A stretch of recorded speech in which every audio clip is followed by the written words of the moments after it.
Pois bem, irmãos, nós vamos pensar sobre a primeira viagem missionária que teve início no ano 47 depois de Cristo, cerca de 14 anos após a ressurreição do Senhor Jesus.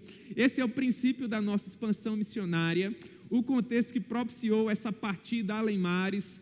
Nós estudamos, começa lá em Atos capítulo 10, quando Pedro tem aquela intervenção sobrenatural, enviado pelo Deus Todo-Poderoso até a casa do Cornélio, que era um gentio, um homem piedoso, mas que apesar de toda a sua paixão pelo Deus de Israel, ainda não conhecia o Senhor Jesus. E dessa maneira Pedro é enviado na qualidade de missionário, ele é preparado previamente para aquele encontro. Deus trabalha todo aquele preconceito que havia no coração de Pedro, algo absolutamente natural, porque ele havia sido criado no seio do judaísmo toda a vida, ele havia sido catequizado a não interagir com gentios, não entrar na casa de gentios, não comer com eles, não gastar tempo com eles. E por meio daquela visão do grande lençol, Deus ensinou para Pedro que aquilo que ele havia tornado puro por meio do sangue de Jesus, que Pedro não viesse a considerar impuro, e dessa maneira ele prega o evangelho para Cornélio, que era gentio.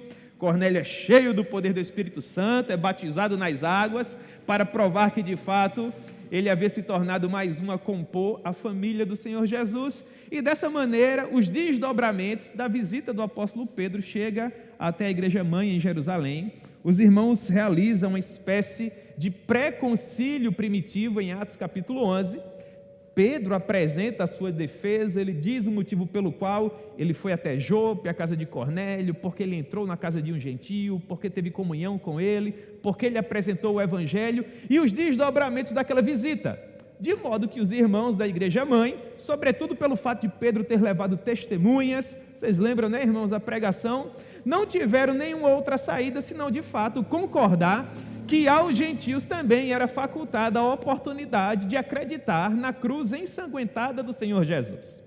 Dessa maneira, aqueles cristãos que foram expulsos de Jerusalém, vocês lembram Atos capítulo 8, ouviram a respeito do que aconteceu em Jope, na casa de Cornélio, e encorajados com tudo aquilo, começaram a pregar o evangelho, não apenas para os judeus, mas também para os gentios, de modo que em Antioquia, o número de gentios que deu ouvidos ao evangelho era muito maior que o número de judeus, o que fez com que a igreja de Jerusalém mandasse até lá Barnabé, que era um homem bom, cheio do Espírito Santo e de fé. Vocês lembram, irmãos, da pregação sobre o Barnabé? O Barnabé é um personagem que fala muito forte ao meu coração. Ele vai sendo enviado pela igreja de Jerusalém até Antioquia, afere o nível daquelas conversões, ele percebe que aquele avivamento era algo de fato produzido pelo Espírito Santo, e agora ele tem a responsabilidade de pensar quem seria o homem mais interessante para cuidar daquele rebanho multiétnico, gentios e judeus dentro de uma mesma comunidade, de modo que ele entendeu que o apóstolo Paulo seria a pessoa mais interessante a cuidar ou a fazer parte daquele grupo de pastores que estaria em Antioquia da Síria. Paulo é levado por Barnabé até lá. Nós chegamos ao contexto de Atos capítulo 13, e agora nós temos profetas e mestres cuidando de uma comunidade que nasceu de uma maneira profundamente missionária. E eu quero acreditar que o comportamento, sobretudo do Barnabé e do Saulo, porque era dessa maneira que Paulo era conhecido até então, era o comportamento de pessoas que serviam em Antioquia, mas que aspiravam tornar o nome do Senhor Jesus conhecido até os confins da terra. E dessa maneira nós temos, de uma maneira incipiente, o princípio da primeira viagem missionária. Por que de uma maneira incipiente? Porque aqui nós temos os primeiros passos. Porque no princípio do capítulo 13, nós vamos compreender como o Espírito Santo, principal agente de missões, interage sobre a igreja, para que a igreja entenda que ela precisa levantar-se para fazer a obra missionária. E é justamente isso que nós encontramos no capítulo 13, nos versos 2 e 3. Vamos lá, Atos capítulo 13, para compreendermos melhor o capítulo 14, que será o capítulo que nós vamos pensar rapidamente hoje à noite. Portanto, Atos capítulo 13, verso 2, nós temos: e servindo eles ao Senhor, no caso, Barnabé, Simeão, por sobrenome Níger, Lúcio de Cirene, Manaém, Colasso de Herodes, e finalmente Saulo. Servindo eles ao Senhor e jejuando, disse o Espírito Santo: separai-me agora Barnabé e Saulo para a obra que os tenho chamado. Então, jejuando e orando, e impondo sobre eles as mãos, os despediram. Aqui nós temos o princípio da primeira viagem missionária. O que nos chama a atenção aqui? As informações que Lucas nos dá, sobretudo a partir do versículo 2, quando ele diz, em primeiro lugar, servindo eles ao Senhor. Essa palavra servir, na língua em que o Novo Testamento foi escrito, denota pessoas que eram bênção no exato local onde elas se encontravam. Pessoas que estavam produzindo fruto dentro do seu raio de atuação. Portanto, em outras palavras, seria como se Lucas estivesse dizendo, pelo fato de Barnabé e Saulo serem bênção na comunidade local, naturalmente eles seriam bênção em qualquer outra parte do mundo, onde porventura o Espírito Santo lhes enviasse. E isso nos leva a um princípio missionário que é preponderante. Nós não devemos, irmãos, enquanto igreja, enviar quem quer que seja para fazer seja lá o que for, sobretudo servir como missionário, por exemplo, se essa pessoa não nos apresentar essas ferramentas em nossa comunidade local. Por exemplo, é muito comum, sobretudo nos seminários de teologia, nós interagirmos com vocacionados que dizem, Deus me chamou para Caxemira, Deus me chamou para a Coreia do Norte, Deus me chamou para o norte da África, por exemplo. E nós analisamos o perfil desses irmãos dentro das suas comunidades locais. E às vezes nós percebemos que esses irmãos não conseguem evangelizar nem mesmo o vizinho que mora na rua dele, ou aquele rapaz que está vendendo pipoca na praça, ou aquele casal de namorados que está sentado no banco lá na esquina. Ele entende que só servirá como missionário quando finalmente, enviado pela igreja, chegar ao campo. E é difícil concluir dessa maneira, irmãos, porque quando nós somos chamados por Deus para implementar na terra os valores do seu reino, nós não precisamos desse tipo de suporte, porque você vai fazer aquilo que você nasceu para fazer, apesar das circunstâncias. Por exemplo, se você nasceu para pregar, meu irmão, você não vai depender de um púlpito. Eu entendo que recebi dons na área do ensino, mas eu não prego o evangelho porque não me é facultado a oportunidade. E como o pastor vai vislumbrar em você essa característica? Você tem que pregar, meu irmão, e evangelizar. E se você nasceu para cantar, cante. Porque servindo ao Senhor onde você se encontra, é que a igreja, obviamente, reunirá melhores condições de perceber que você é um vocacionado. Eu entendo que é isso que acontece aqui. Esses homens já amavam a obra missionária e serviam como dispenseiros do evangelho dentro dessa região. Eles eram bênção para a comunidade de Antioquia.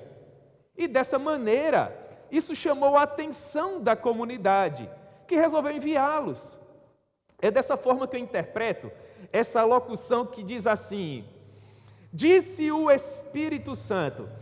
Alguns irmãos interpretam como que se Deus houvesse levantado um profeta dentro da comunidade e o profeta dissesse assim, assim diz o Senhor, separai-me agora Barnabé e o Saulo para a obra que eu tenho chamado.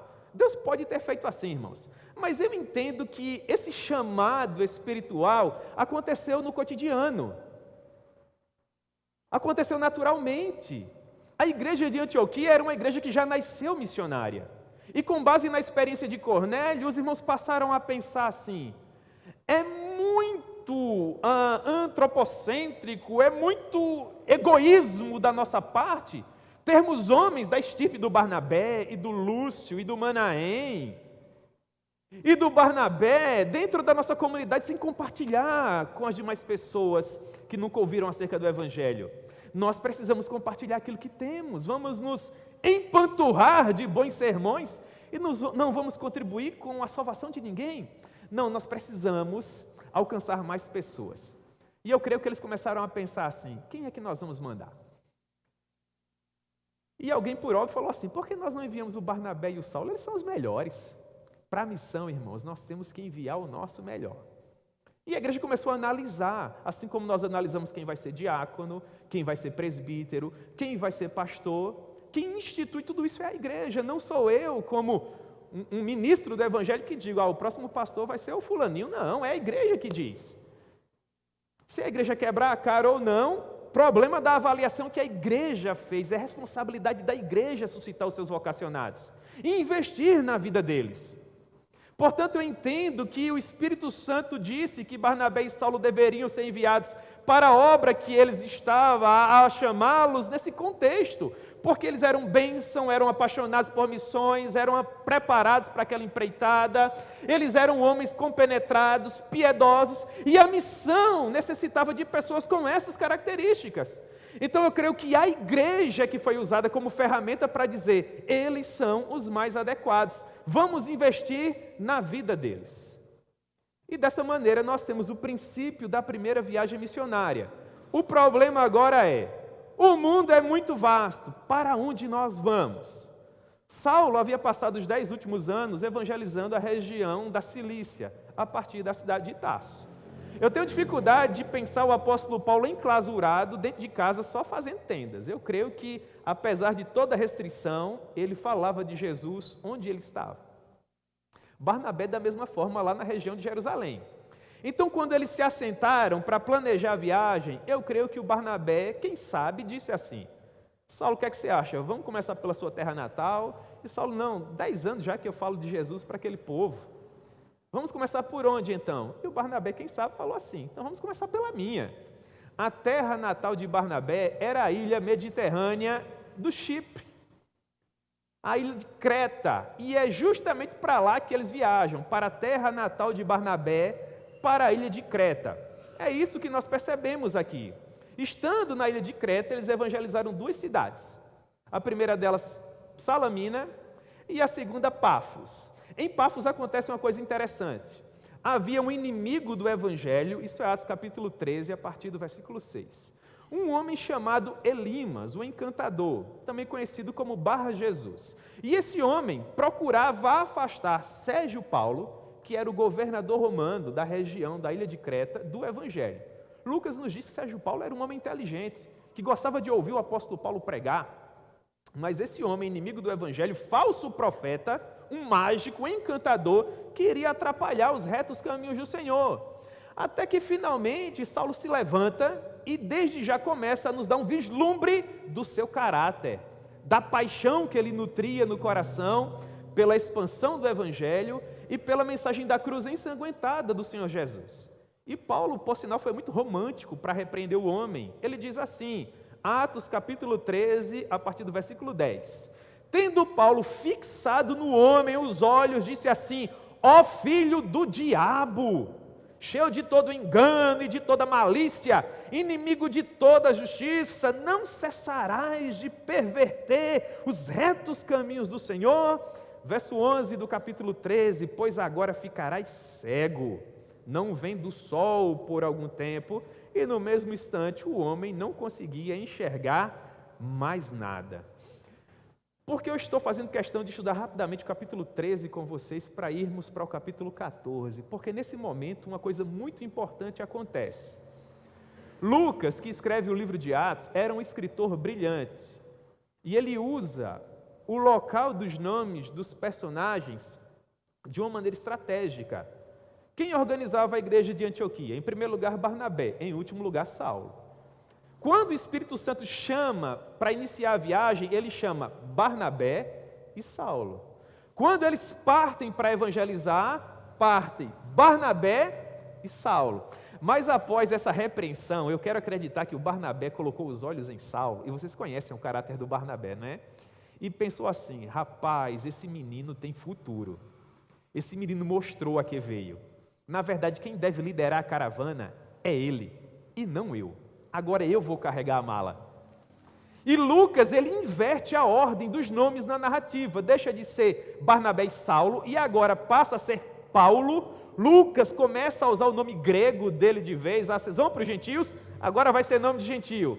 Agora a ordem passa a ser Paulo e Barnabé. E é interessante que Barnabé às vezes não é mais nem mencionado, porque se olha para o verso 13, por exemplo, e está lá, e navegando de Pafos, Paulo e seus companheiros. Agora Barnabé, de fato, é sim, mesmo sendo enviado pela igreja mãe, a igreja de Jerusalém, um companheiro, e eu acho isso fenomenal. Nos dias atuais, quem sabe, isso causaria uma celeuma muito grande. O que começa como líder, agora é auxiliar. Para Barnabé, isso não fazia diferença nenhuma. Ele era um homem de Deus. E a segunda informação é que, nesse momento, o jovem João Marcos declina da viagem.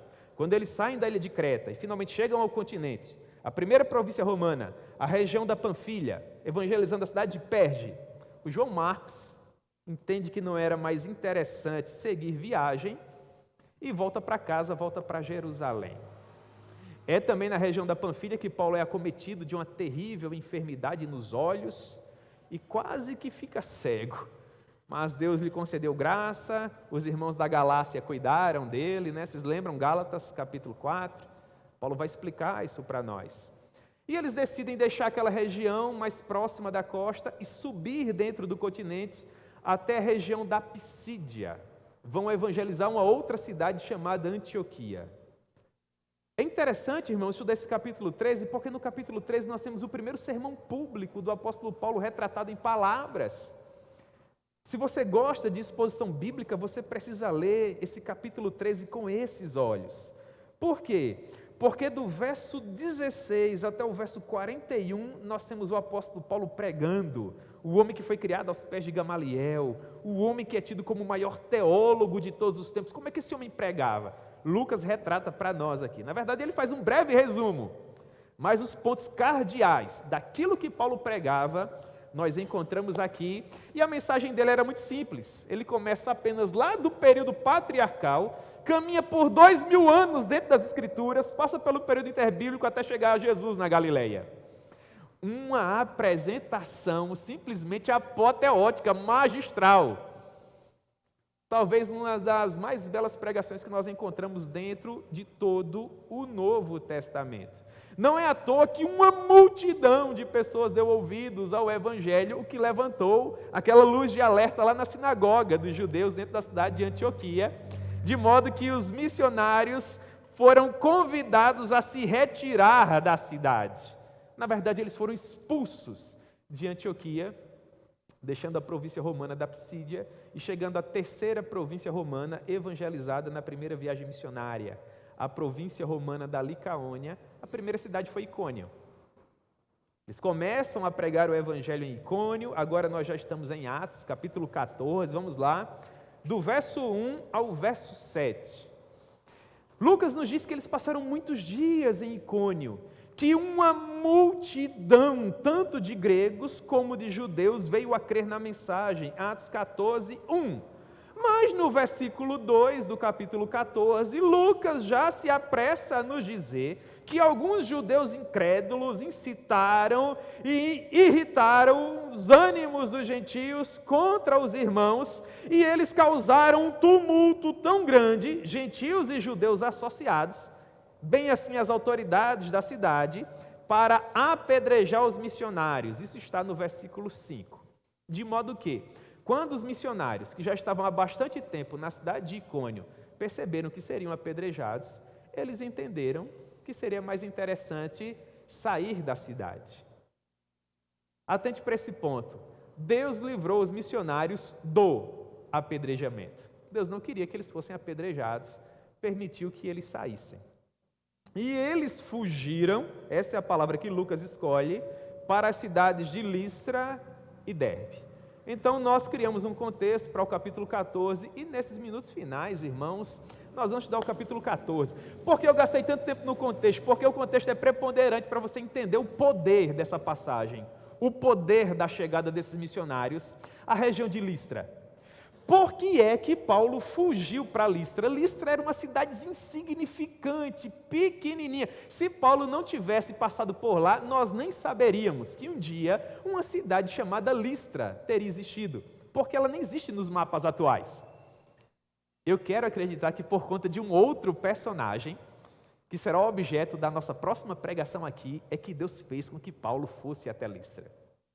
E Lucas nos diz que, em Listra, versículo 8, costumava estar sentado certo homem aleijado, paralítico desde o seu nascimento, o qual jamais pudera andar. Esse homem ouviu falar Paulo, que fixando nele os olhos e vendo que possuía fé para ser curado, disse-lhe em alta voz: apruma-te direito sobre os pés. Este homem saltou e começou a andar. Perceba, Paulo chegou em Listra há alguns dias, ele estava passando pela cidade para pregar o evangelho, e Lucas nos diz que havia ali um homem aleijado, desde o seu nascimento, o qual jamais pudera andar. Vocês lembram que Lucas é médico, não é? E como médico, ele nos dá pelo menos 3 características da paralisia do homem. Era uma coisa assim terrível, ele era aleijado. A palavra que Lucas usa tem a ver com alguém que talvez não tenha nem o pé. Mas além de aleijado, ele era paralítico desde o nascimento. A palavra que Lucas usa agora seria como que alguém terrivelmente deficiente, como que se a anatomia do homem fosse profundamente prejudicada. Pense em pernas poídas, curvadas. Sabe, alguém que do ponto de vista humano não tinha esperança de um dia andar. E Lucas arremata dizendo, ele jamais tivera a oportunidade de andar. E a expressão que ele usa, na verdade, é só uma palavra no grego, mas funciona como uma grande alocução no português. Pense em alguém que dependia dos outros, de alguém que não conseguia viver a sua própria vida sozinho. Ele necessitava do amparo de uma terceira pessoa. A situação era dificílima, mas ele ouviu dizer que 2 missionários que pregavam acerca de um Deus até então desconhecido haviam chegado em sua cidade. E ele procurou, de alguma maneira, estar no caminho do apóstolo Paulo. E o apóstolo Paulo percebeu aquilo e concluiu que aquele homem reunia fé suficiente para ser curado. E, através de uma palavra de autoridade, impôs as mãos sobre o homem, disse, apruma-te direito sobre os pés. E esse homem profundamente deficiente salta. E agora se vê perfeito sobre as próprias pernas. Irmãos, vocês conseguem imaginar essa cena? De pernas profundamente aleijadas, num átimo de segundo, se endireitando, crescendo, chegando à estatura perfeita. E o milagre foi tão poderoso que nós, seres humanos normais, quando estamos aprendendo a andar, para calibrar o centro de massa, é uma coisa que gasta tempo, não é? Você cai aqui, cai acolá, a mamãe e o papai tem que segurar, você mete a cara nos móveis da casa, arrebenta o nariz, a testa, os dentes, até que você aprende, não é assim? Esse homem nunca tinha andado na vida, mas agora ele salta, começa a andar, começa a correr. E aí, Aloísio? Tinha energia de Aloísio, irmãos, que não para. Dentro de uma cidade em que nada, em absoluto, acontecia, quando as pessoas viram aquilo, meu Deus, os deuses em forma de homens vieram até nós. Eles olhavam para o Barnabé, que aparentemente era o mais apresentável, e diziam, esse aí deve ser o Zeus, que seria o deus Júpiter na mitologia latina dos romanos. E Paulo, que era o portador da palavra, eles associaram ao pregador dos deuses, ao deus Mercúrio, que nesse cenário aqui é apresentado como Mercúrio, não é? Os deuses em forma de homens vieram até nós, a Barnabé chamavam Júpiter e a Paulo chamavam Mercúrio. Ora, versículo 13, o sacerdote de Júpiter, cujo templo estava em frente da cidade, trazendo para junto das portas touros e grinaldas, queria sacrificar juntamente com as multidões. Perceba, os apóstolos, por meio do poder do Espírito Santo, curaram aquele homem, que era conhecido de toda a cidade, profundamente aleijado, nunca tiveram a oportunidade de andar. Quando esse homem começa a correr no meio da cidade, o povo de fato associou Barnabé e Paulo a deuses do panteão latino e grego, e queriam adorar de uma maneira terrivelmente pagã os 2 missionários enviados pelo Senhor. Meus irmãos, por que será que isso aconteceu? Os nossos doutrinadores entendem que, segundo uma velha lenda, uma história com letra E, tá certo? Havia sido contada dentro daquele contexto de Listra. O que tinha acontecido? Segundo essa lenda, os deuses em forma de homens, de fato, haviam visitado a cidade. Júpiter e Mercúrio, Zeus e Hermes. E eles foram muito mal recebidos pelos habitantes de Listra, até que, finalmente, eles fizeram com que uma praga terrível quase que exterminasse toda a população da cidade. De modo que um casal, um homem chamado Filemon e uma mulher chamada Baucis, compreenderam o que estava acontecendo e sacrificaram animais para aplacar, para apaziguar a Zeus e a Hermes, que se deram por satisfeitos. Então, esse casal construiu um templo pagão em adoração a Zeus e passou a ensinar a população que tinha sobrevivido que se porventura os deuses em forma de homens voltassem a visitar a cidade, que eles fossem bem tratados. E segundo os doutrinadores, os dias e os anos e as décadas se passaram, até que finalmente, em dado momento, 2 homens forasteiros, que eles nunca tinham tido a oportunidade de ver, chegaram à cidade e curaram o paralítico. Ora, quando os habitantes de Listra viram aquilo que aconteceu, de que maneira eles associaram? Os deuses, em forma de homens, vieram até nós. Olharam para Barnabé e disseram, isso aí deve ser Zeus.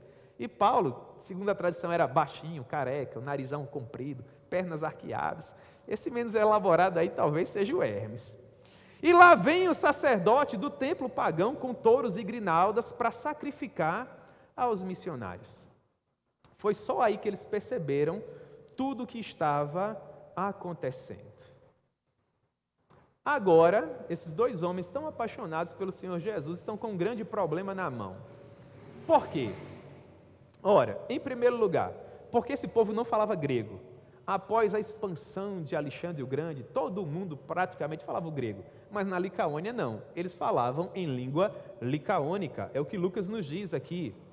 Em segundo lugar, eles não possuíam uma sinagoga local. Segundo a tradição, se em uma cidade houvesse pelo menos 10 famílias de judeus piedosos, eles podiam inaugurar uma sinagoga ali. Como não havia sinagoga na cidade de Listra, significava dizer que essas pessoas não tinham nem mesmo uma vírgula da palavra de Deus, que nesse momento histórico seria o Antigo Testamento. E para além de tudo isso, o povo queria, porque queria que eles fossem deuses e não homens. Agora a pergunta que não quer calar é a seguinte: como é que os missionários resolveram essa demanda? Ora, irmãos, de uma maneira extraordinária, só no poder do Espírito Santo. Paulo, teólogo brilhante, maior missionário de todos os tempos, um homem que plantou igrejas desde Jerusalém até o Ilírico, sendo direcionado pelo Senhor, tem uma ideia genial. Ora, ele usou aquilo que é comum a todos os povos que se espalham por toda a face do planeta Terra, a criação. E ele diz assim, senhores, versículo 15, por que fazeis isto? Nós também somos homens, tais quais vocês, sujeitos aos mesmos sentimentos, e vos anunciamos o Evangelho para que dessas coisas vãs vos convertais ao Deus vivo, que fez o céu, a terra, o mar e tudo que neles há, o qual nas gerações passadas permitiu que todos os povos andassem nos seus próprios caminhos. Contudo, não se deixou ficar sem testemunho de si mesmo, fazendo o bem, dando-vos do céu chuvas e estações frutíferas, enchendo o vosso coração de fartura e de alegria. Portanto, imaginem o apóstolo Paulo de pé, no meio da multidão, o pessoal segurou o boi, calma, você não vai morrer agora, algumas outras pessoas com as grinaldas nas mãos, e Paulo dizendo, irmãos, por que vocês estão fazendo isso? Olhem para nós. Nós somos homens iguais a vocês, sujeitos aos mesmos sentimentos, leia-se, pecadores iguais a vocês, contudo, pela graça de Deus, nós temos uma mensagem preciosa a compartilhar. Uma mensagem que fala acerca do verdadeiro Deus Todo-Poderoso, infinitamente superior a Zeus, a Hermes e a qualquer outro do panteão que vocês adoram. O Deus que criou os céus, a terra, os mares e tudo que neles há. Que a princípio permitiu que os povos andassem por seus próprios caminhos. Ou seja, houve uma época, e infelizmente isso perdura até os dias atuais, em que os povos andavam sem discernir, espiritualmente falando, a mão esquerda da mão direita, onde o missionário nunca colocou os pés.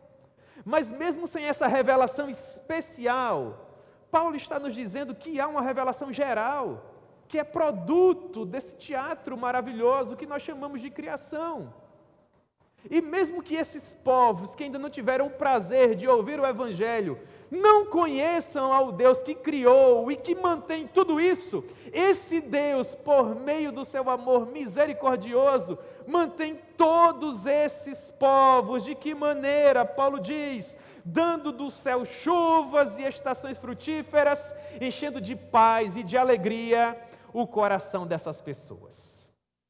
Portanto, Paulo usa a criação, que era comum a ele enquanto missionário e aos habitantes de Listra, para lhes apresentar o Evangelho.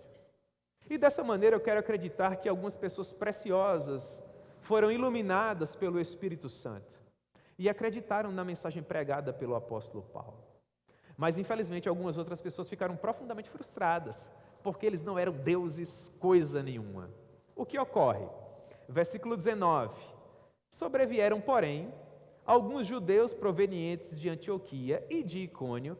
A primeira cidade ficava apenas a 90 quilômetros, a segunda a 30. E esse povo viajou tudo isso até Listra. Para fazer o quê? Para ouvir o Evangelho mais uma vez? O que é que vocês acham? Mas é claro que não. Eles foram para instigar a multidão que já estava injuriada porque eles não eram deuses. E quando eles ouviram o que os missionários haviam feito nas cidades por onde passaram, e o que foi? Eles pregaram o Evangelho e salvaram muitas vidas. Mas os judeus estavam com muito ciúme. Eles queriam que os missionários sofressem. O que ocorre? Lá em Icônio, eles foram livres do apedrejamento, mas aqui Deus tinha um projeto diferente. E o que foi que aconteceu? Quando as multidões foram instigadas, eles resolveram apedrejar a Paulo. Vocês conseguem imaginar? Uma multidão ensandecida, eles olham para ambos os missionários, aí falam assim com o Barnabé, quem sabe, esse aqui é mais quieto, esse aqui nós vamos tratar com ele depois, mas esse aqui é o mais apaixonado, esse aqui é o tagarela. E eu acho que enquanto eles procuravam pedras, pelo que nós conhecemos do apóstolo Paulo, ele estava lá dizendo, eu não estou nem aí, viver para mim é Cristo, morrer para mim é lucro, que Deus tenha misericórdia das vidas de vocês, vocês não sabem o que estão fazendo, Deus vai tratar com cada um de vocês. Até que as primeiras pedras começaram a voar. E agora nós temos, irmãos, uma pessoa tão apaixonada pelo Senhor Jesus, sucumbindo a uma turba ensandecida. Couro cabeludo completamente depauperado, supercílio aberto, dentes quebrados, até que quando não haviam mais forças, Paulo simplesmente se deixou cair e apedrejar. Quando uma montanha que quase cobria o corpo do grande missionário aos gentios estava formada, alguém naturalmente falou assim, calma, não precisa mais jogar, que eu acho que esse aí já era. E se ele for tão meticuloso como nós somos, ele ainda foi até o corpo de Paulo, deu 2 ou 3 chutinhos, olhou para ele, não, esse aqui está liquidado. Algumas pessoas o tomaram pelas mãos, outros pelas pernas, e os levaram para um terreno escuso, fora dos muros da cidade. E agora nós temos, irmãos, uma pessoa que seria usada por Deus para escrever 50% do nosso Novo Testamento, numa poça imensa do seu próprio sangue. E aquelas poucas pessoas que deram ouvidos à mensagem que ele havia pregado, olhavam para ele se perguntando assim, esse é o resultado para a vida de alguém que abandona tudo por amar esse Jesus Nazareno. É isso que nos aguarda, se nós resolvermos de fato vivermos os planos e os projetos que Ele tem para a nossa vida. Será que vale a pena servir a um Deus assim? E quando eles pensavam acerca dessas questões, a perna começa a mover-se, alguns suspiros, espasmos, e aquele moribundo cospe o resto dos dentes que ainda lhe restavam na boca. E ele começa a tirar o sangue do supercílio aberto, do couro cabeludo macerado, com dificuldade ele se ajoelha e procura se levantar, e ainda profundamente desorientado, ele olha para aquela pequena multidão que servia como cortejo até então e pergunta, para que lado fica a cidade?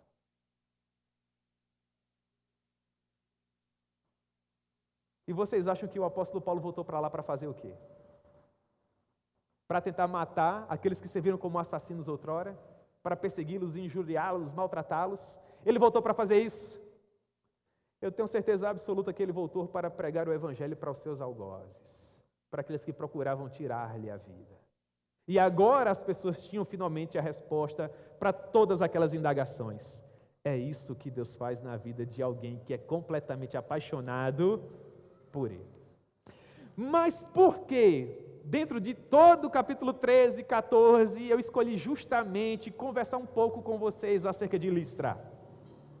porque eu quero acreditar que dentro daquela pequena quantidade de pessoas que deu ouvidos ao Evangelho e que estava extasiada com tudo aquilo que eles estavam vendo na vida daqueles dois homens, sobretudo na vida de Paulo, haviam 3 pessoas.